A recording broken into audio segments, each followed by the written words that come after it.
And we're back. New cards, by the way. This isn't the video. We'll check these out another time, but yeah, new cards. I wanted to follow up on the video I made a month ago. The response was staggering. There was so many comments. I read so many comments, maybe too many, actually.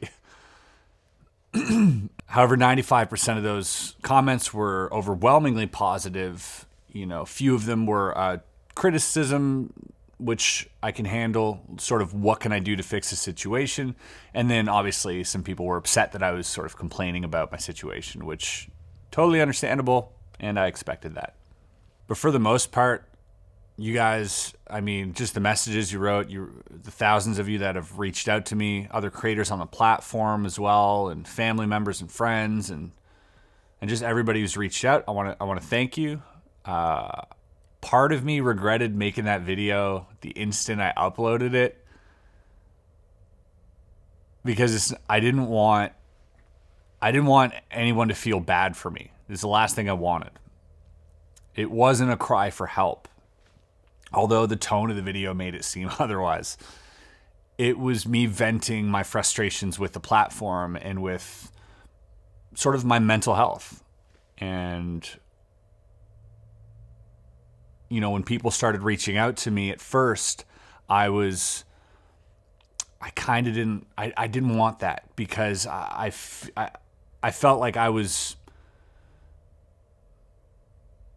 didn't want anyone to feel like it was manipulative. Like I wanted you to reach out to me for some reason. I was like, please don't feel bad. Please, it's okay. I'm fine. And after a while, I kind of got over that, and I realized that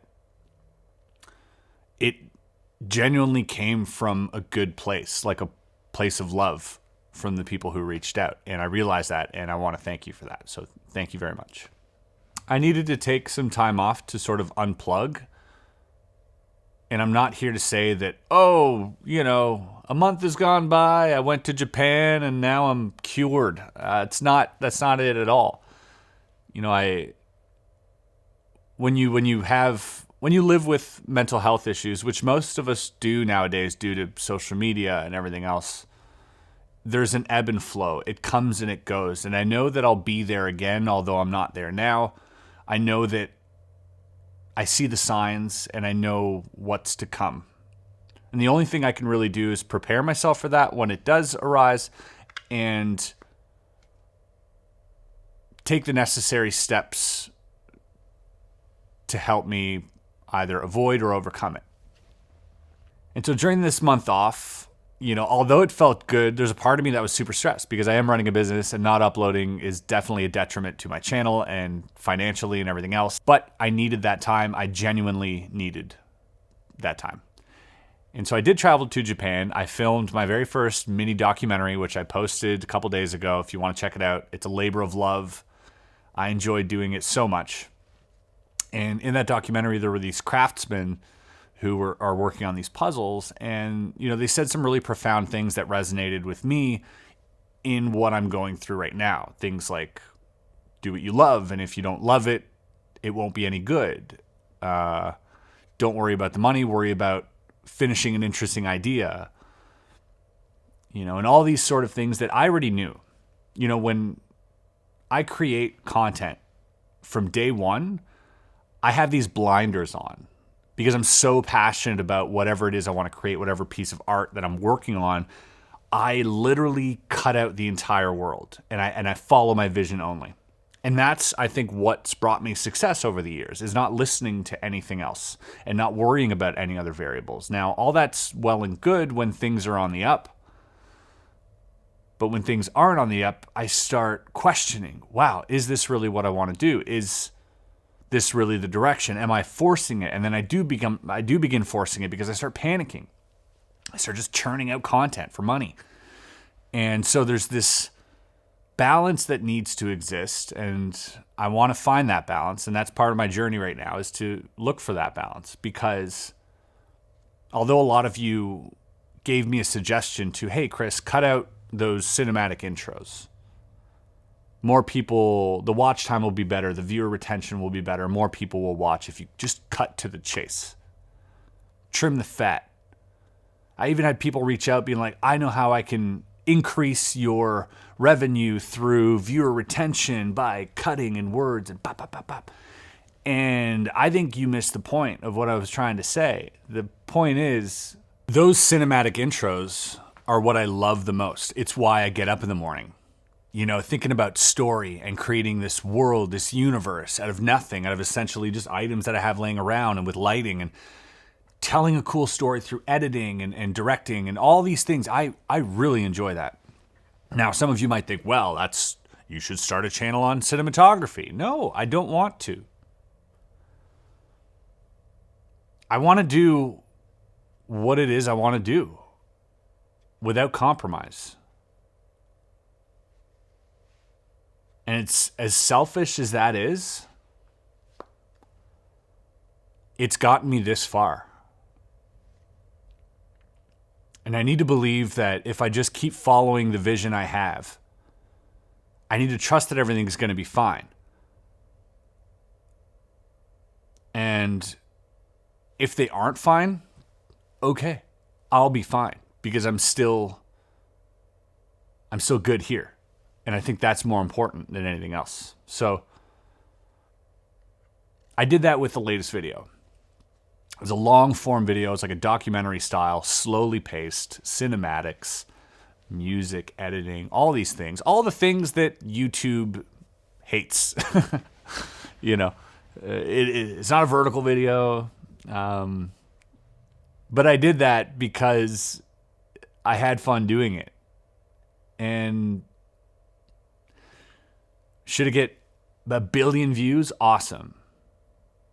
Or should it absolutely die? Fine. Because the people who did watch it enjoyed it. I enjoyed making it. And that's all that matters. And we move forward.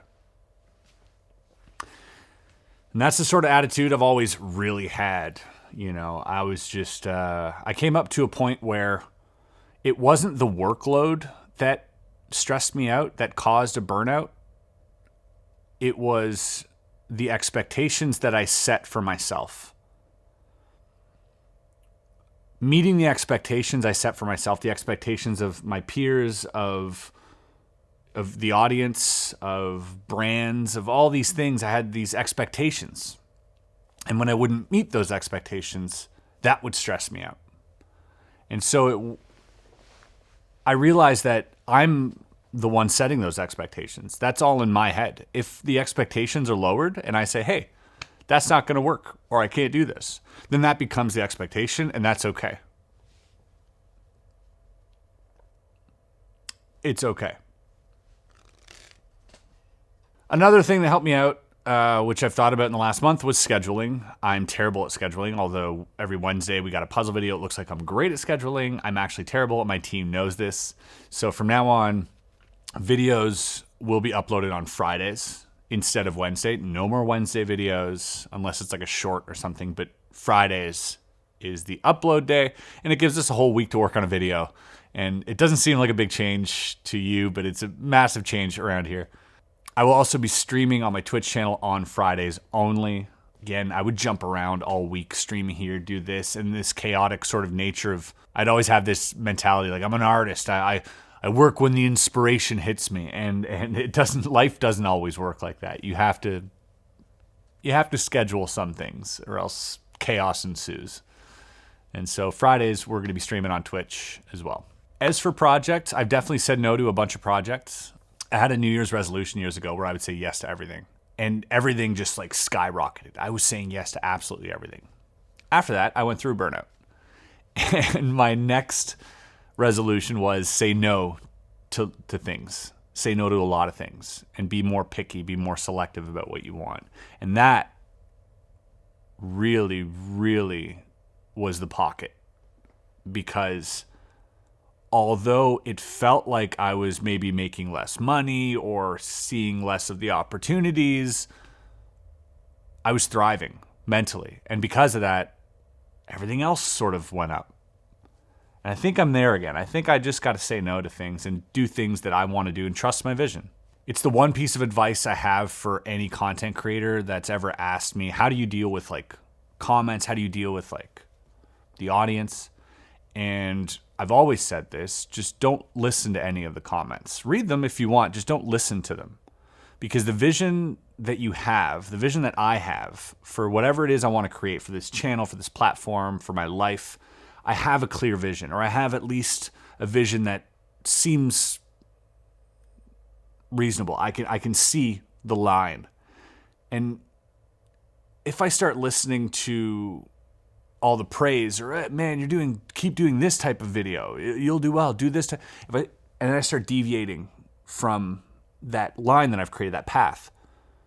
The same goes the other way. Oh, Chris, man, this sucks. Don't do that anymore. That's terrible. And even if it's only a little bit, I start deviating a little bit. And the vision becomes askew. There's something in the way. And I need to put those blinders back on. And I need to just focus on what I love doing, regardless of the outcome. And that's the whole of this video. That's all I really wanted to get to. In a long-winded, roundabout way, that's where I'm at. But that being said, I just want to say this as a person and not as a content creator, all right? Not as a YouTuber, because I'm speaking to a piece of machinery right now, but I mean this from my heart, and we as a team want to thank you for all the little things you've done over the years, all the small, tiny little things, all the support you've given to us. Genuinely, from the bottom of our hearts, thank you so much. It means the world, and if no one's ever said it before, we appreciate you. I hope our content can bring you some form of happiness, joy, or solace, or inspiration. It's what we strive for. We strive to make content that makes you feel something, and we hope to continue doing that with your help, obviously. So thank you to everyone watching. Thank you for making it this far, and I hope you guys have a wonderful weekend, and we'll see you next week with a brand new video. Peace.